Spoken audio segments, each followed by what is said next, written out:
Welcome to the Alternative Dog Moms podcast. I'm Kimberly Gauthier, creator of Keep the Tail Wagging. I've been blogging about raw feeding, pet wellness, and life as a crazy dog mom for more than 10 years. I've seen massive improvements in my dog's health since I began raising my dogs naturally, and I'm passionate about sharing my experience to help other pet parents. I'm Erin Scott from the Believe in Dog podcast. For more than 10 years, I've been researching and learning everything I can about healing cancer, allergies, autoimmune, and mystery illnesses in both my dogs and myself. And I can't wait to share with you everything I've learned in case it could help you too. As the Alternative Dog Moms, Kimberly and I are bringing you all the latest dog health news that we're following and the brilliant people we're meeting along the way. Now let's get started. Hello, Kimberly. Hello, Erin. I'm so excited for today's topic because it's so important, not just for our pets, but for our people too. So we are joined by Ramstead Ranch, and we have Eileen, Stan, and no, Chris is in the background. So welcome. Yeah, thank you for having us here. This is so exciting. Yes, we're so excited. I feel very fortunate that where I live, we have a lot of local agriculture and a lot of focus on that. I know Kimberly too, but I know not everybody has access to that. And, I just want to start. We love starting with a good origin story. Can you just tell us how Ramstead Ranch came to be? Has it been a family business for a long time, or is it something that you guys are new to? Well, we started in probably 2003 with some pretty robust garden boxes, just wanting to eat better. My wife was a physician and was watching patients get heavier, sicker, uh, diseases that were linked to inflammation. Chronic diseases happening younger and younger. Yeah, younger and younger. So we knew that was a lot of it was seated in nutrition and processed foods and so forth. So we were pretty big gardeners and decided we should try some proteins. So We were exposed to some books and some videos that made it look very easy and really approachable. I don't know if you've heard of Omnivore's Dilemma or Food Inc. Those were new releases back when we learned about it, and it was just we just kind of ignited the passions and we went for it. And so it was all very small scale in our backyard, just doing it for ourselves initially. yeah, we were on 2 acres at the time, and we started with 50 chickens, and then we pretty quickly transitioned up into that plus 5 sheep. Yeah, So it 40 was, turkeys, laying chickens for eggs, of course. So yeah, it just kind of snowballed from there. yeah, our first commercial exposure was a little motel-sized refrigerator in the driveway, and people come by and pick up their eggs and leave money in the jar. Self-service. I love Self-service. it. Yeah, We have a lot of Love those it. around here. yeah. Then we decided we really enjoyed the whole process, and in 2008 we purchased 240 acres and started really scaling it up and learning a lot about it at that point. So you had no background in farming or anything before 2003?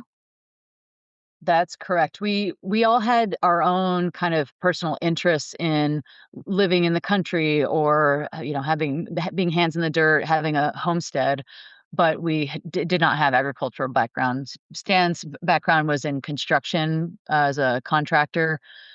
Jean's was in the medical field, and I was had studied social work in college and had seasonal experience, tour guiding and things like that. But all of us came together with those kinds of specialties in our back pocket for a new adventure. I find that timing really interesting because I was thinking about when Roundup and glyphosate was introduced to the food system, and that was in like the early to mid 90s, I would say. So, yeah, by 10 years on, we're already seeing, the incidence of autoimmune diseases and chronic illnesses and everything happening, younger and younger, and obesity and, things. So that timing's like spot on with like when we were starting to see the effects of that. Yeah, and the more we learned, the more committed we became to the how the animals were treated, uh, how the land was treated, uh, and and the quality of the food, and really linking it to ultimately the microbial health of the soil. So, there's more microbes in a handful of soil than there are people on the earth, and that's a extremely intelligent, highly evolved workforce that mines vitamins, minerals, nutrients, micronutrients, and so forth from the soils, trades it to the plants for sugars and so forth for their communities, and then that nutrition's in a bioavailable form for the animals and then for us. So I would love it if you could define regenerative. What does that mean as it compares to what everyone is used to seeing when it comes to the traditional farms or even what are they called? The big box farms, factory Mhm. farms. Factory farms, yes. Well, it doesn't have a specific definition. You've probably heard many, but the way we look at it is it's a system of agriculture that seeks to harmonize with nature and to fit into what nature is already doing and actually heal the land, help make it more healthy, help bring more life to it through the activities of agriculture. So it's above and beyond what we think of when we think sustainable, because just the word sustainable is like, oh, well, we can keep doing this over time and we'll be okay. But the beauty of regenerative agriculture is that it's actually healing and actually helps improve the health of the soil. And we've seen that here on our property that we actually can can produce food and also benefit the ecosystem that we're a part of. Yeah. Yeah, we have pastures that would grass finish 50 cows 5 years ago that will do 100 cows today. Oh, And wow. the ground is that much healthier. We've promoted diversity.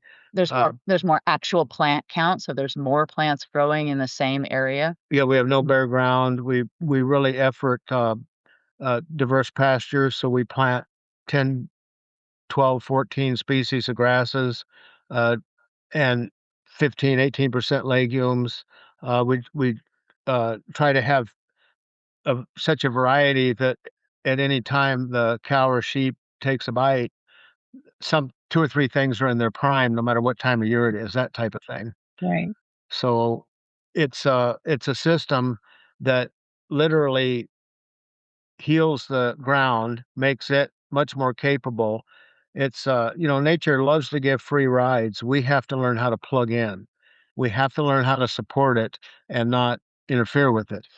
Mhm. So it's economically, when you can do that, you've in essence like doubled that piece of ground. There's a couple of ways to value a farm, and one of it is by the production you can yield off of a given acreage. So from an economic standpoint, it makes a lot of sense too. But Yeah. other than that, we're carbon negative. We sequester large amounts of carbon. We really focus on the microbial health Mhm. and Help to eliminate erosion, for example. That's a big side effect of industrial agriculture, where when you get a hard rain, if you're plowing your fields and there's loose soil, that can end up in streams downstream, let alone if you're using fertilizers and nutrients on the property.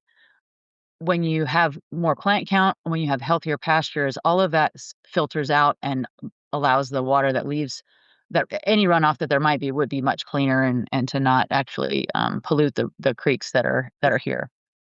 That's it, as an example. it also supports the animals in that they're very low stress. They have abundant food source, and our handling practices are very low stress Mhm. as well. So that they we're committed to no animal having a bad day while it's on this ranch. Yeah, So we want them spending their time doing what they like to do, which surprise is eating. They love to graze. They're happiest when they're out in the pasture grazing or lounging and relaxing. So that's what Yeah. they get to do. yeah, nature's a great teacher. Early on, I got to realizing that if there's chaos on the ranch, I'm usually the one introducing it. I'm trying to do something they don't want to do. I'm, and I learned how to relax into that and uh, enroll them in what we need to do next, and it really improves their life and their stress is they're not stressed. Yeah. So one of the farms near me, I got to do some tours, and it was fascinating to me because I have no background in understanding anything about farms. My mom was a microwave dinner kind of lady, but about like rotating the animals to different pastures, and it's like there's like an order for like the chickens come. I might be getting this wrong, but like the chickens come after the cows, or and how they each help like replenish the earth. And is that something that you can enlighten us more on? Absolutely. I was going to mention there's not really one particular practice that designates this farm as regenerative. There's principles. And so Stan was mentioning diversity as one of those principles. That's a huge one. But that rotation that you mentioned is a big principle as well. It's movement and it's change because that's what nature does. And so with the animals, we're mimicking, for example, with cows grazing across the pasture, we're mimicking the bison moving across the Great Plains. And what that looks like is the cows get to go into a pasture, they get to a particular size pasture, they get to mow it down with eating, they trample it with their hooves, they apply their natural fertilizer, and then we move them to a fresh pasture the next day, and that pasture behind them gets to rest and regenerate and regrow. And so the grasses there, which are essentially our solar collectors, are allowed to regrow without a cow coming back by and taking another bite. And what that does is it stimulates the carbon cycle, it stimulates the cycle between the air and the soil and the microbes so that that plant now turns around and feeds the microbes in the soil. The microbe trades the sugars from the plant with its communities to multiply and become more vibrant, and then turn around and feed the plant so that it can grow and thrive as well. And it's that rest that is a huge part of regenerative agriculture because in a lot of cases you'll see when you pass by a field of cows, they might all be spread out across the whole field and they just get to eat and eat and eat until it gets shorter and shorter, shorter, and then eventually they move on to a different pasture. Whereas what we're doing is a much shorter grazing period for a day or Mhm. two, and then we move them onto a fresh pasture. And that cycle happens over and over on a daily basis. And so those pastures behind them, they get plenty of rest. They get days and weeks, 35 days of rest. And that builds soil. That allows for that carbon cycle, that the carbon sequestration to happen. So we actually don't come back and graze until later. And again, with the diversity, another piece of that is allowing different species to graze at that same time in closer quarters.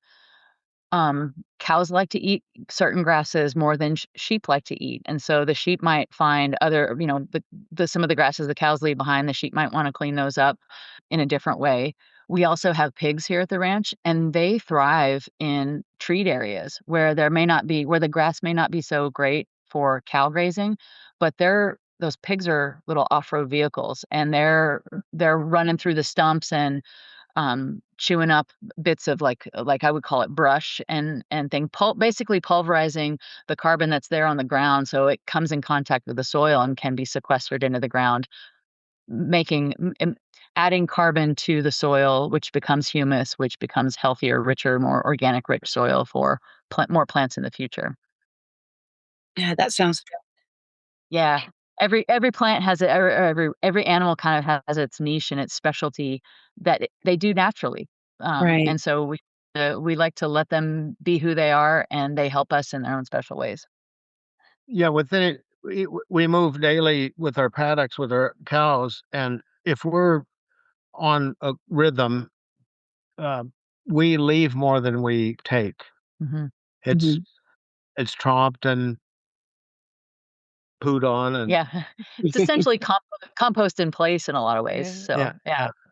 yeah. Yeah. But we'll leave more biomass than we harvest Hmm. for the microbial insect, uh, birds, for all the other Participants. participants in the Yeah. system. Yeah.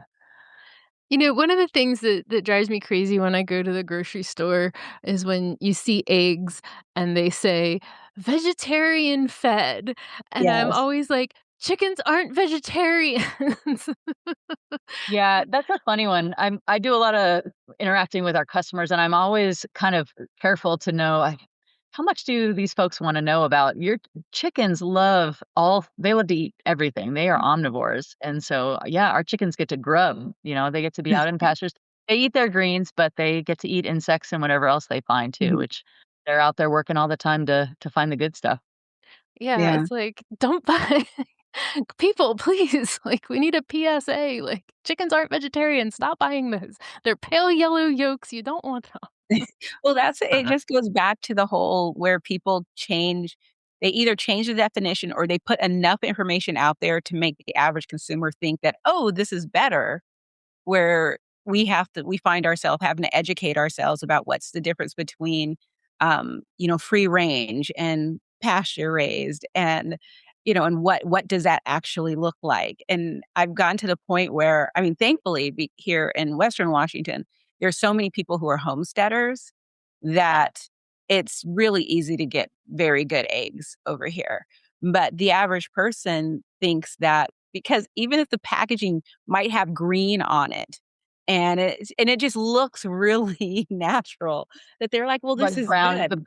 the brown font and all the right colors. Yes, Yeah. exactly. We had we had a friend who lived in a city, deep in a city, and he thought cage-free eggs meant they weren't getting any chemical cage. He thought it was like an acronym for something. He's like, "Ooh, yeah, they're free of this cage chemical." And it's like, "Oh, no, there's," and that's just it. It's greenwashing 100%. Yeah. Mhm. And it's the same with, Well, grass-fed where people are allowed and there's the fact that they're allowed to say so many things is similar in the pet food space where if they add 3 blueberries, then they get to say that blueberries, or if they're organic blueberries, they get to now say that this food is organic. And it's just like, yeah, no, it's not. And it's similar Mhm. to the grass fed, where if a cow has some grass, they get to now call this grass fed. And it's so hard to just understand what exactly we're buying when you're at the grocery store. I've gotten to a point where I can't trust anything that I see. yeah, that's an issue. The terms once the advertising people and the big advertising money gets a hold of them, they really get distorted and they do lose their meaning, if not deceptive. Mhm.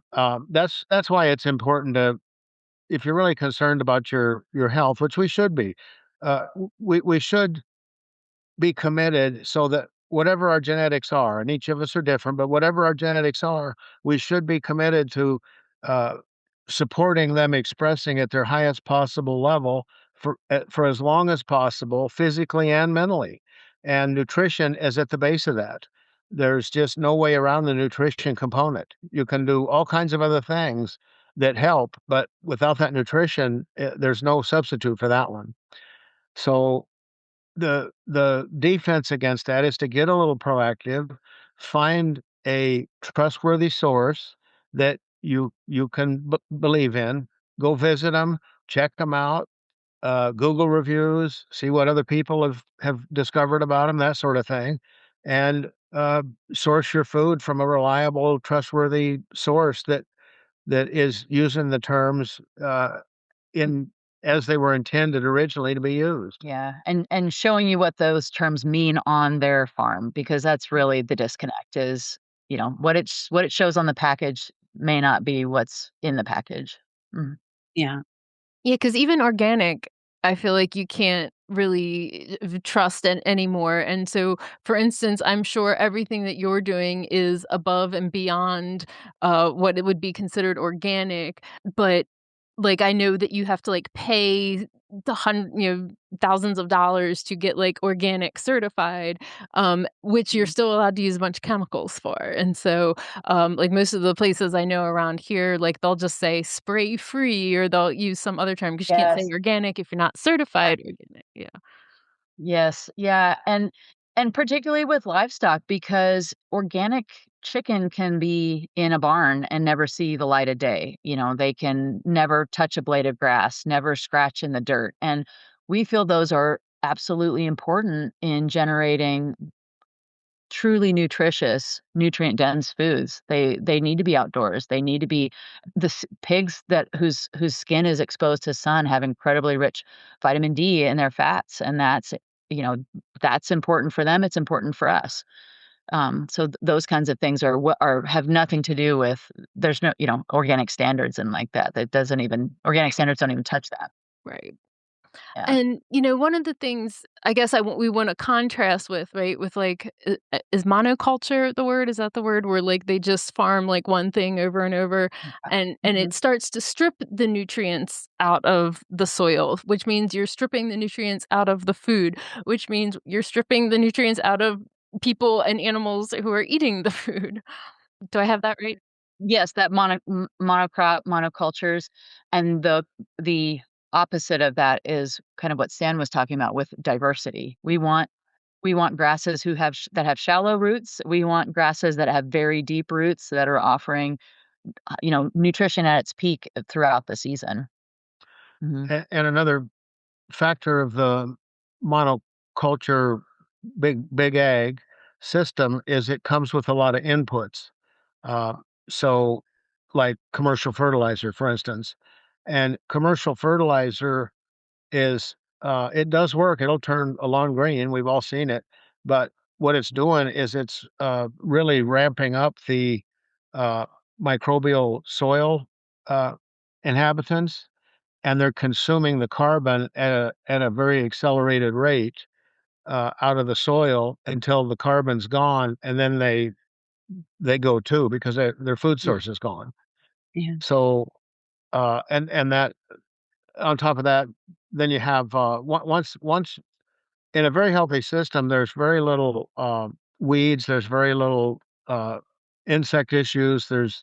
I mean, a lot. Then they're in a situation where they have to spray for weeds, spray for insects, spray for various plant diseases, that sort of thing. So there is a lot of going on that disrupts the natural system, and it really alters it, uh, and it At the cost of the nutrient density of the food because the soil is depleted. yeah. Yeah. Mhm. There's actually a lot of really exciting research starting because folks are finally asking the question, what really does make food nutrient dense? What does that even mean? And because we've all seen the nutrition labels on the packages, but, those are just standardized. Like, if I come up with a recipe and I wanna package it and I wanna put a nutrition label on my product, I just go to the database and get the ingredients and download those. It has nothing to do with the fruit that's in the jar or the steak that's in the package and what makes one steak different from another. And there's exciting research going on that's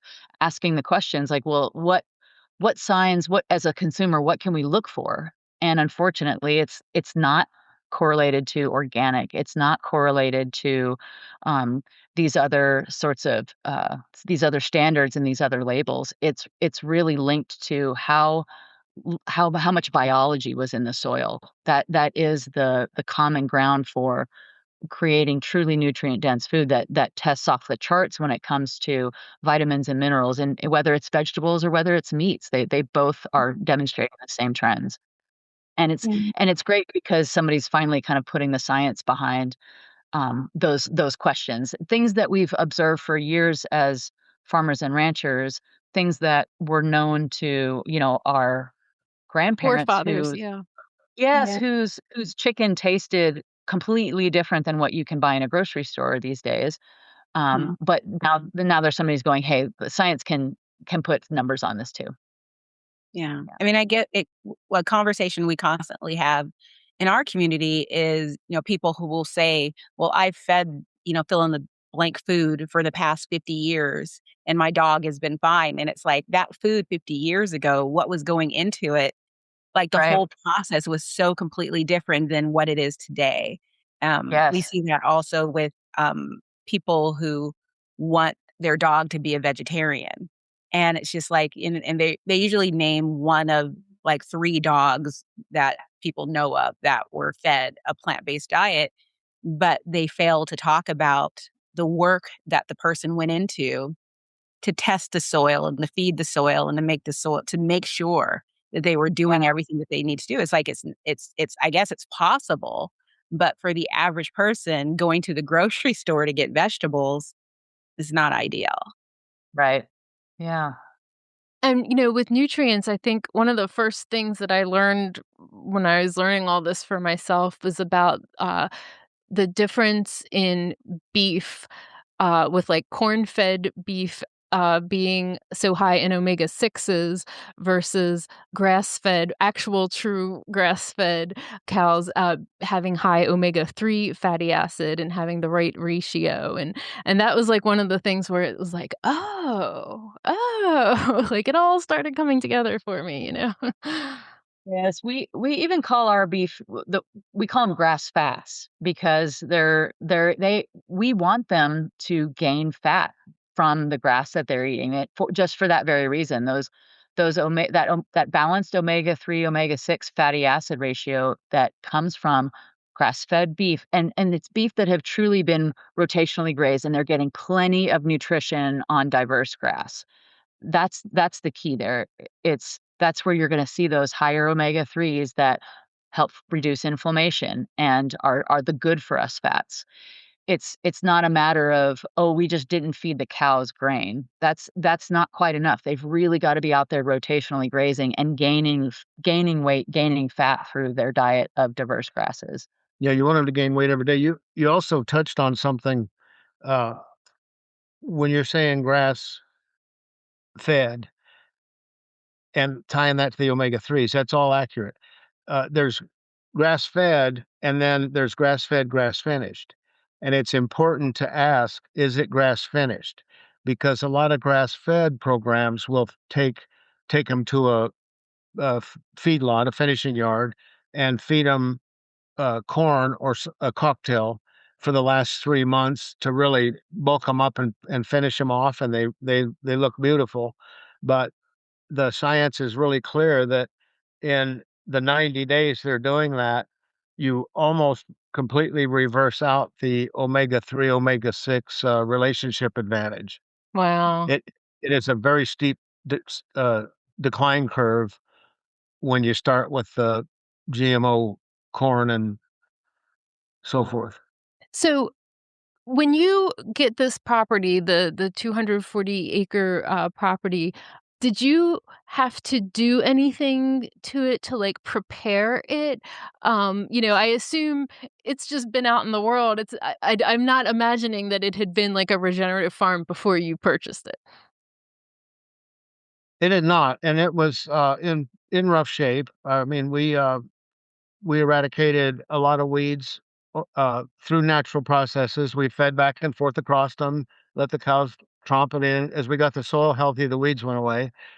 We lived basically in a shop because all the money was going outside to do fences, roads, water, all the stuff that all the infrastructure that it takes for a ranch. Uh, And we basically kind of picked the best places to start. Like, hey, where do we think we can make solid, good impact? And let's focus on those and gain some ground because there definitely is sort of a critical mass that you want to get going first. You're not going to be able to fix everything all at once, right? So we really focus on there's a big flat area and then initially it was a hayfield. It's no longer a hayfield, but seemed like the best, most productive ground. And it seemed okay, we can start there and really have some positive impacts. And like Stan was saying, we had a cow calf herd, and so you're grazing. They're eating grasses in the winter, in the summertime when grasses are growing, but in the wintertime you feed them hay. Well, we would take hay out to the field, roll out the round bale of hay out that way, and the cows would gather, they'd eat, and then they would inevitably waste some. There's gonna be some on the ground that they lay in and that sort of thing. It gets foul, and they don't eat it. Well, a lot of farmers would look at that and go, "Oh, you're wasting money. You're wasting that hay. Those animals could have eaten that if you were putting it in a feed bunk or something." But really, it becomes natural fertilizer for the ground. It's essentially composting in place where that excess hay becomes armor on the soil, so it's covering any bare spots so that comes springtime when it starts to warm up and then becomes summer, now instead of bare dirt, there's some old hay there that keeps it shaded, helps trap the water there, which the moisture there, any rain that we get, and that helps the grass grow better, and so it's this sort of beneficial synergistic cycle And you do that several seasons in a row and start to gain a little ground, and pretty soon you can see your hayfield, half of the hayfield that you've really worked on looks tremendous, and it really kind of compels you to keep going. This is great. Now let's bring the chickens through. And man, chickens have like superpower poo poo when it comes to when it comes to natural fertilizer. And we would drag the chickens across the field one summer, and they do their thing, and you could see the tracks where we call them chicken tractors. They're Yeah. just ends that move forward every day. Come next year, you could see green streaks in the pastures where those chickens had been the year before, and the grass is just coming through, just so robust. And again, it's like, yeah, this is working. Let's keep going. Yeah, Yeah. it's exciting. So how many Yeah, years does it take for you to really see the progress? well, we saw progress right away, but it picks up momentum, Yes. and within 3 or 4 years, you really have the engine started, Yeah. and then it's kinda you have some momentum that it's feeding itself as it goes, Mhm. and then we keep pushing on it, but nature will you'll be totally surprised. It will respond to the least sincere effort in amazing ways. Uh, if you go this far, it'll take a big step towards you over and over again. And then it gets fun because you're bringing wildlife in, you're bringing all kinds of birds. Mhm. I was in a city,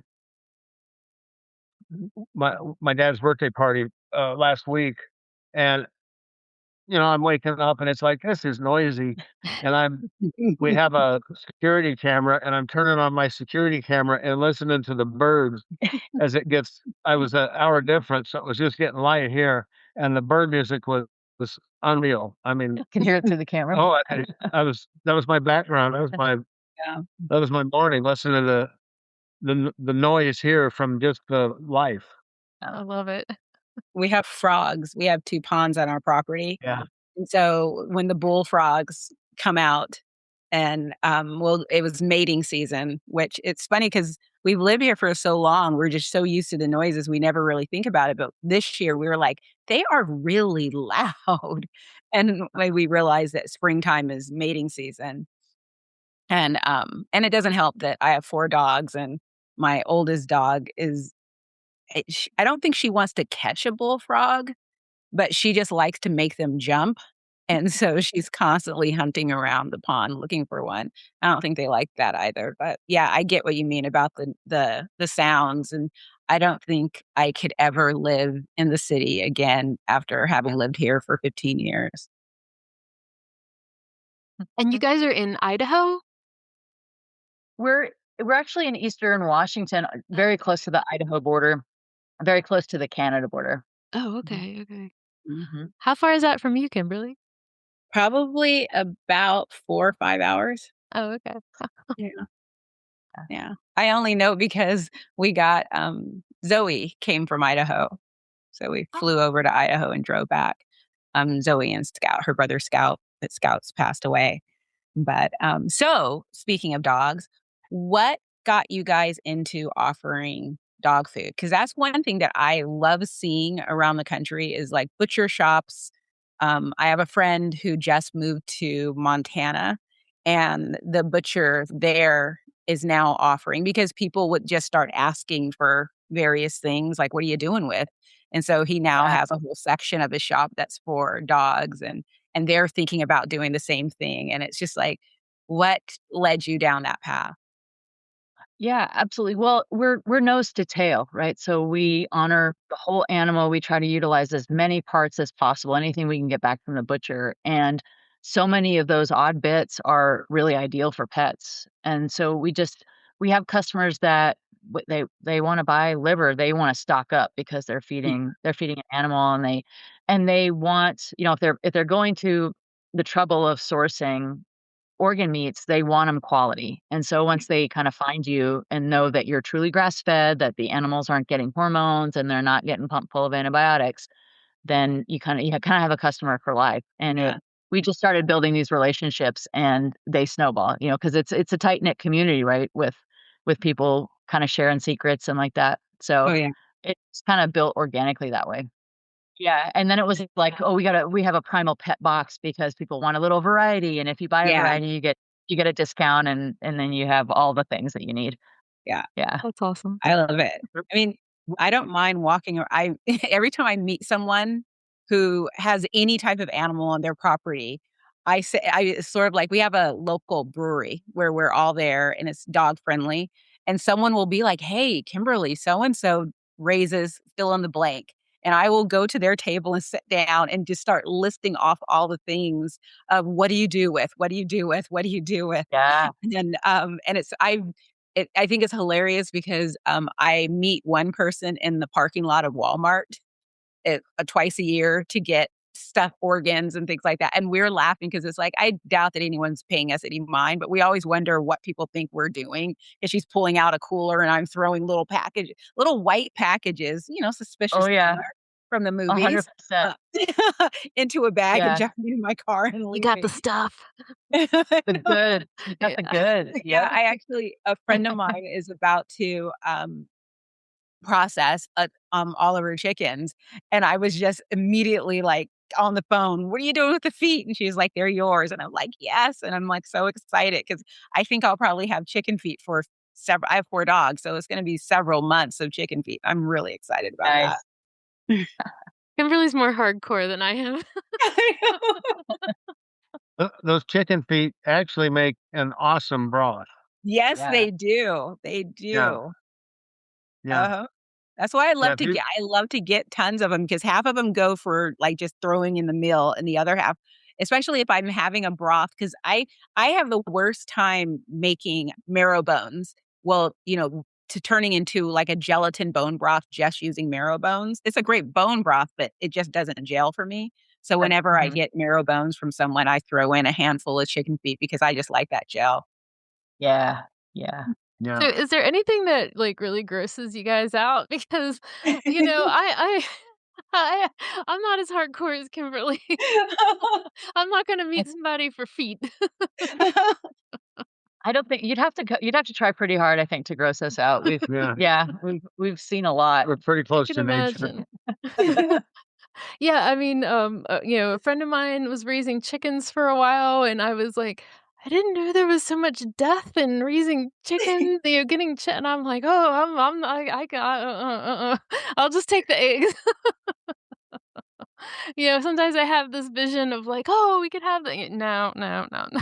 I'm not that Well, girl. that's what it feels like. You'll be outside with, like, some type of farm hat on and maybe an apron, and you have some, feed in the pockets of the apron, and you just sprinkle them out here and there as you're picking roses, and so you can put it in a vase on a table. That's my idea of being a farmer. Um, but, I know now that that's not the case. Um, Yeah. my friends are trying to get me to show up on, the day, but I have yet I usually I show up, but I usually make it like 2 hours later so that I just don't wanna see anything. I don't wanna and I understand that death is involved. I just don't wanna be there. I just wanna get my organs and my feet. I'm I'm sure they appreciate you coming when you do. But I love the idea of just not wasting anything 'cause there's, a dog food company that they actually use the entire animal in the Mm. food, and that is just, like, so fur, everything, I and was gonna it's say just feathers and all of that is important, isn't exactly, it? and because of them, this probably which it shocked Erin when I told her, but I was really quite proud of myself. A friend of mine, her duck, got attacked by an eagle and did not survive. So she calls me up at 10:30 at night in tears and just says, "I'd rather have the duck go to your dogs than me just throw her away." And I'm like, "Yeah, you can bring her to me." And so luckily it took her a long time to just let it go and bring it to me. Her husband brought it to me. And I needed that time because I had to really work myself up because it's like, I'm gonna do it. I'm going to process an entire animal, and I have a meat grinder, and I butchered her up and, everything except for the intestines, I just ugh. But I ground her up, and I feel like that was the best batch of food. And I've been feeding raw since 2013, so for 13 years. And that was the best batch of food I've fed to my dogs. They did so well on it. And ever since then, I've actually looked for sources of feathers and furs. It's not easy if someone like with my friends, if they have a duck that doesn't survive an attack, I immediately tell them because they'll ask me if I want it. It's like, just give it to me as is, because a lot of times they'll just thinking they're doing me a favor, take everything off, but it's just like, no, my dogs do so well on this. It's just so exciting. Meat fiber. Dr. Connor Brady said it's meat Yeah, fiber. it's so great. Well, And it's when we live with livestock guardian dogs, and so they're really we have the benefit of getting to watch them in their in their own territory, right? Mhm. They just roam. They get to pick and choose where they sleep and what they eat. And it's pretty apparent that they want all of, they want the whole thing when they, when they find that's part of their job is they're sort of sanitizers. So, if there's a down animal or whatnot, that's their job is cleanup duty. And Mhm. so you can watch them, pick their diet, and Yeah. it's apparent that's how nature intended it. Yeah. I think Then it's so fascinating just watching them also what they go for first, second, and third. Yes. Mhm. I didn't know if you wanted to get into that or not, but it is. It's Yeah, really I interesting. do. I want it all. Kimberly's down. Yeah. Well, yeah, organ meats are priority one, and so is the rumen. They love the rumen, the gut, which is where all the microbes are. And it's, for us, it's like, boy, that is strong, but that's their favorite. Well, Yeah, I'll try to leave the gut in next time. Just go, "Ugh." yeah, yeah. What is your day-to-day like? Well, it's a variety of things, and we're very seasonal. So this time of year, it's animal care first thing in the morning. And we have a great team here. It's not Stan and I who are out doing animal care anymore. We've got like Chris who's here listening, and a team of summer interns, and Jared who is here. He's our full-time production and operations manager. And so it's animal care first, making sure all the water's flowing, making sure everyone had enough feed yesterday, and if they're moving to a new pasture, that the pasture is the right size, or if they're eating grain, that they've got plenty. Um, and also doing wellness checks. It's the kind of thing where, prevention is key. And so anything that you can spot that is going to become a problem or is maybe a small problem, the sooner we can recognize that. And if an animal has an injury or something like that, they get put aside. They and a friend get to go to a hospital pen where they can not have to compete for food and not have to walk so far for water, and they get a little extra TLC that way. Nice. But that's first priority one. And then apart from that, we do things like we do order fulfillment because we are truly packing orders here at the ranch. So that's a whole nother operation, part of our ranch where we're actually taking orders, we're doing customer service, we're responding to emails and social media comments and things like Mhm. that, taking actual videos of actual animals that really live on the ranch. And, yeah, and so that's another major piece of the puzzle too, I guess. yeah, we ship every week, but our customer base kind of likes to look behind the curtains. So we have a Friday emailer that often has animal pictures, people pictures. Here's what's going on, that sort of thing. Yeah. So we try to be as open and transparent as we can. We have a Friday fun run. Oh, yeah, yeah. We've got an obstacle course. It's a 5K track, and we've incorporated some obstacles, but we're very transparent. So we're open. We do a lot of farm tours. We do educational stuff with school kids and adults. And every Monday, Wednesday, Friday evening, we do our own continuing ed where, we're geeking out on YouTubes and podcasts and videos so to see what else we can learn about. So we're always, trying to ask the next questions and find the next best resources too. Yeah. Follow some of the industry leaders in regenerative ag, some of the people that are really at the front, cutting edge of it. Yeah. Watch a lot of their stuff, read a lot of their books, that sort of thing. Discuss them. So, I'm really big and I wanna just make sure I, hit the nail on the head with this, and, if people take nothing else away from this, like, when our soil is depleted and our produce is depleted and our animals are depleted, like it depletes us of minerals, it depletes our pets of minerals, and this is part of what leads to chronic disease. And so being really intentional about where we're sourcing our food from and how you're treating the land, how you're treating the animals, what your animals are eating, that all matters downstream for all of our health. And, I was really interested, Stan, when you said that even economically, that it makes more sense to do things that way because you can go from a plot of land that can feed 50 to 100. And so you just always go back to like, why? Like, how did this system get so broken if even economically it makes sense to do it that way? Well, the commercial food system does what it's supposed to do. It feeds a lot of people cheap, and it uh, a commercial a feedlot will finish a cow in 16 months. It takes us 28 to 30 months, so it is a little more expensive to eat well. Mhm. But the unintended consequences of that are you can see them in our healthcare system with the things we've talked about. It's also expensive to treat that the byproducts of that in medicine and like that. Yeah, the in the end, it's more expensive. Mhm. But I'm not saying that you could take a big conventional farm and convert it over in 1 year. It Right. they are could have a large operating loan that they have to service. I mean, they have cash flow needs, and to switch that over, your yields are gonna go down when you quit fertilizing until you get that engine started, and then there's, solid proof that, it can be done. Mhm. Uh, there's people on a big scale doing it. We're doing it on what would be a small scale in the scheme of things, Mhm. but we're doing it and it's working quite well. Um, it there's not the interest there.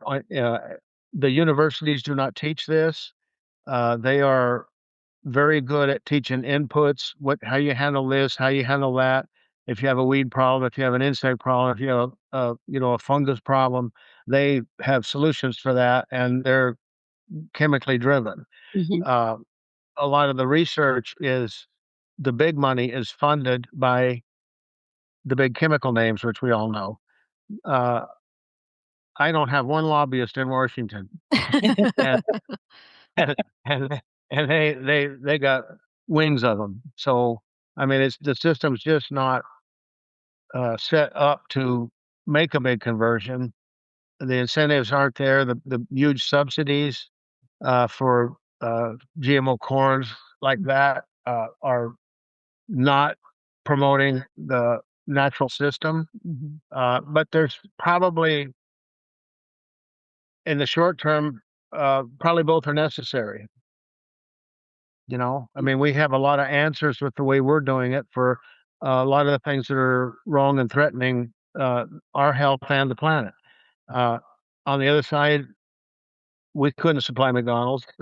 I mean, you know, Mhm. we we if But we Costco shouldn't be called, eating we, McDonald's anyway. no, Right. but if Costco called, we'd have to say we you, no, we can't do it. We can't produce that what you need. It's funny because a So lot of the stuff that you said is all of it we are seeing in the pet side because, like, people are coming out of vet school and, I have 4 dogs. One has if I were to take her well, my vets know me, so they know better.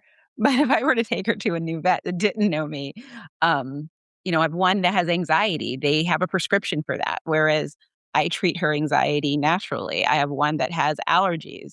I got hang on her allergies right away and it's no problem. But if I were to take her to the vet, they would give her a prescription medicine. And it's interesting because my mom is a new dog owner and her dogs have allergies and she's constantly calling me to ask me what to do. And I finally just told her, you know what I'm going to say.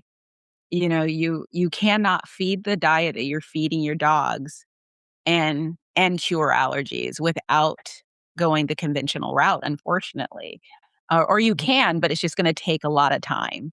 and you're constantly just chasing it. Whereas, you know, uh, I just get a kick out of this nerding that, what you guys do sounds fantastic. I mean, just nerding out and learning and figuring out how to do all of these things is phenomenal. But it's interesting that something that we see and we talk about all the time in the pet space.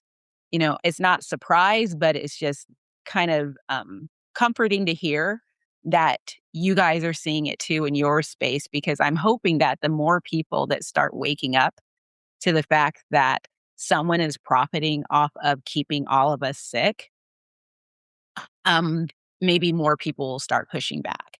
Because although, yes, you're right, it is more expensive.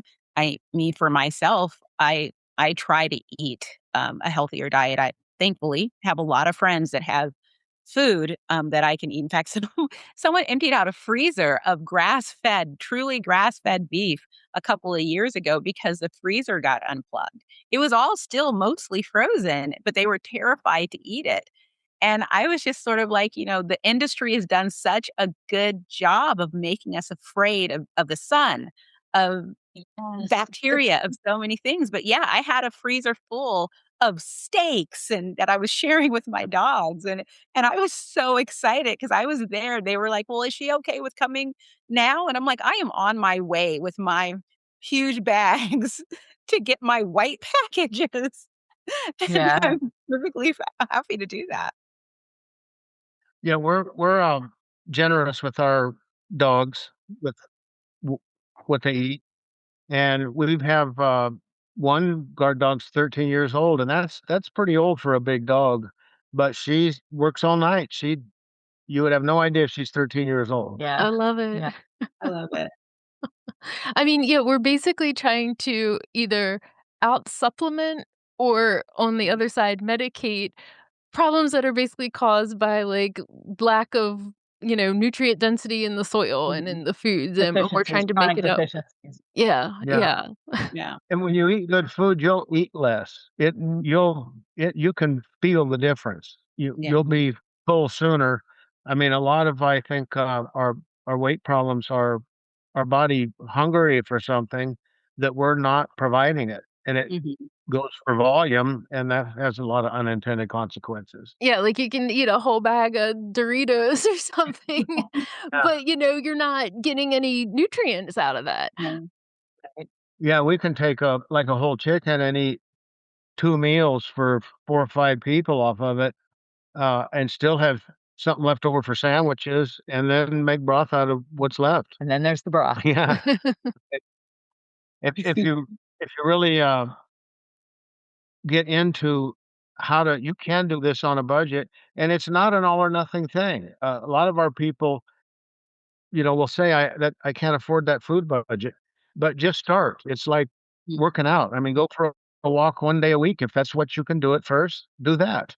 Yeah. Um, It's amazing how your community will build, and again, you find those secrets to where to meet in the parking lot to get the more cost effective yeah, items and the things that you are more likely to wanna eat and make a part of your diet or your dog's diet. So, Yeah. it's definitely just take that first step, and you'll be amazed by what you find. yeah. Cooking with, the grass-fed, grass-finished meats, we've got a robust, menu recipe, uh, Library. library on our Yeah. website to Help you know educate. You do a lot of the same, right? With, here's Yeah. how here's Yeah. the blends you wanna make, and here's what you wanna add to make sure they're getting, whatever they might be missing. So it's Yeah. similar effort.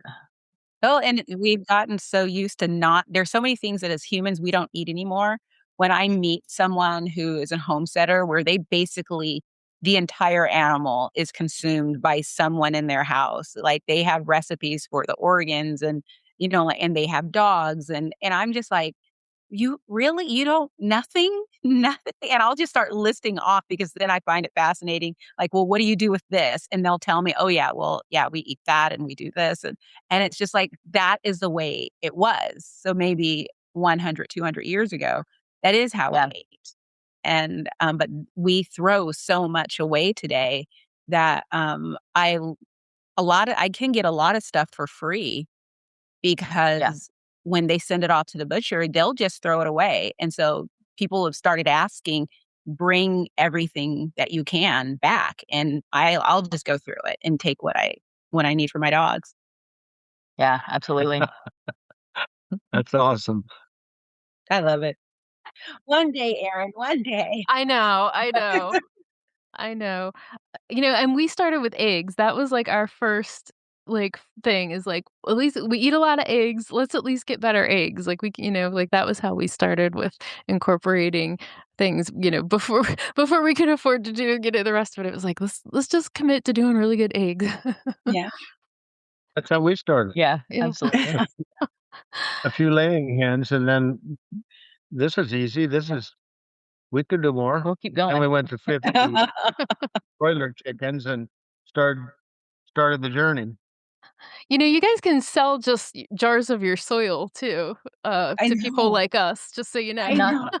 'Cause immaculate, right? Like, I would totally do, because I mean, I saw that I was at a friend's house this past weekend, and they brought in some soil because they're going to fill in an area, and the dogs were all walking around eating the soil, and I thought it was hilarious because I remember when we did the same on our property, Johan brought in just yards and yards of soil, and the dogs were in heaven, and at the time, I think I was brand new to even the concept of raw feeding. So I was just like, I don't know why they're doing this. I didn't know what was in the soil, and that was sort of like my first education of they're going for the minerals that clearly they were not getting in this processed diet that I was feeding. And so I let them. But yeah. mhm. Well, if you want soil, you have to come for the one-day class so that you know how to take. But we can't be sending you soil and then you hurt our friends. Oh, how can people learn about this? If people are really serious about wanting to do this, where do you go to learn? Do you mean, learn about raising livestock or learn about, uh, more about just regenerative agriculture? Both. Like, where do you Mhm. learn from if you're like, "Hey, I'm really serious about wanting to, get a piece of property and really do it right?" Boy, that's a good question. Well, like anything that Joel Salatin puts out. Also, Gabe Brown out of North Dakota, and they have a lot of information out there. Mhm, and some great videos. There's been some popular releases. One's called Common Ground, one's called Kiss the Ground, and then the third one just released, and I think the name of it is escaping me, but it's probably another play on words. It's really just it's basically a trilogy about regenerative agriculture, at small and larger scales, and it's so just energizing. Awesome. I'll track those links down and put them in the show notes for people. Yeah, and if people really want to get serious about it and dive deeper, shoot us an email and we'll. Mhm. Uh, I mean, we have a robust library, Oh, and wonderful. we're Yeah. we're doing We're three we're s nights a week. I We're doing it was ourselves. gonna say we're saving all the links from our continuing ed, so and we do farm tours, so, there's no better way than Yeah, just coming out and seeing it for yourself, and, I mean, that's how we met Chris. He wanted to learn and wants to have his own place, but wanted to really get hands-on and learn it before he just struck out to just give it a try, and so that's developed into an amazing relationship, and he's hardcore learning here at Ramstead. Yeah. So, but does Chris wanna tell us how he got introduced to this? Yeah. Yeah. Absolutely. Yes, Okay, perfect. my my girlfriend Mackenzie and I, we originally wanted to have our own little homestead, a big beautiful garden, and raise our own fruits and vegetables, and have a few livestock, laying hens, maybe some sheep or cattle, and just be a little bit more self sufficient, raise our own food, raise them right, treat them well, and do it in a way where we were giving back to the ecosystem, and really just kind of living in harmony with the land around us. And so we started just reading books and just kind of nerding out online and looking for things to, get some hands-on experience and get some more knowledge and just get started with it. And eventually we started reaching out to different farms and ranches in the area and seeing if they would,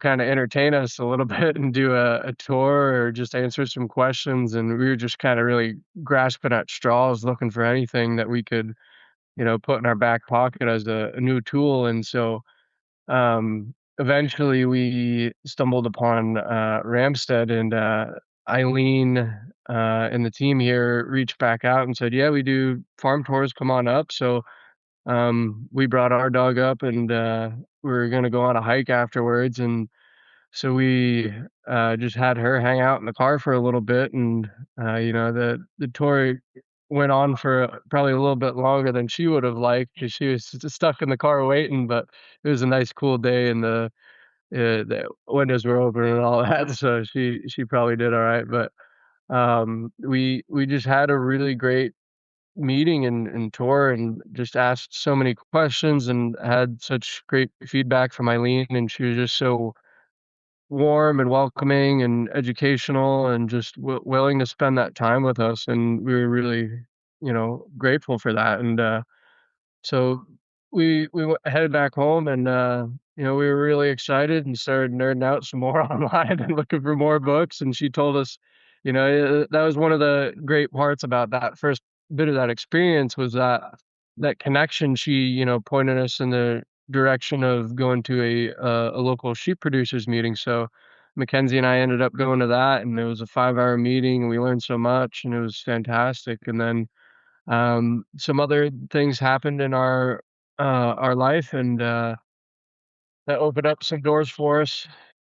And coincidentally, whether it's coincidence or it's just meant to be, I like to think the latter. But Eileen had reached out and want to ask if either of us would be open to considering their professional residency program and applying to that. And so we said, yeah, this is right time in our lives, and it sounds like the most amazing experience we would have never even dreamed of to get that knowledge and to really start, heading down that path and gain true experience from incredibly knowledgeable people who are just great educators and great people to be around. Like Stan and Lena said, we have our continuing education 3 times a week, Monday, Wednesday, and Friday, and sometimes on Thursdays too. And, it's we're originally scheduled for an hour, and, we'll get to the hour and everyone kind of looks around and,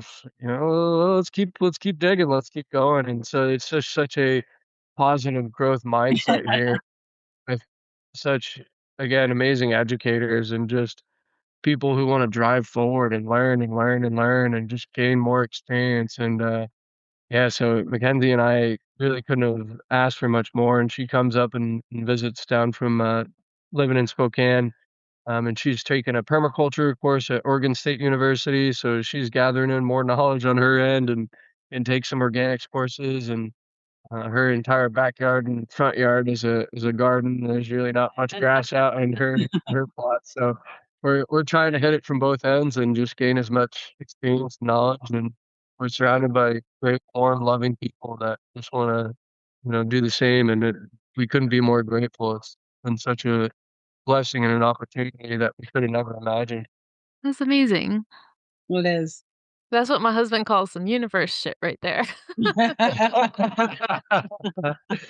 Yeah, we're into that too. Nice. Oh my gosh. Guys, thank you so much for your time. I know we're taking up all of your continuing education time tonight, probably. No, it's Tuesday. We're fine. This is good. Oh my gosh. Well, I'll make sure that we have links in the show notes so everybody can find out more about Ramstead Ranch. And this has just been amazing. We really appreciate your time and all that you've taught us tonight. Well, thank you so much for taking the time with us. Yeah, thank you so much for including us. It's wonderful. You guys did great. Thank you. Yeah, yeah.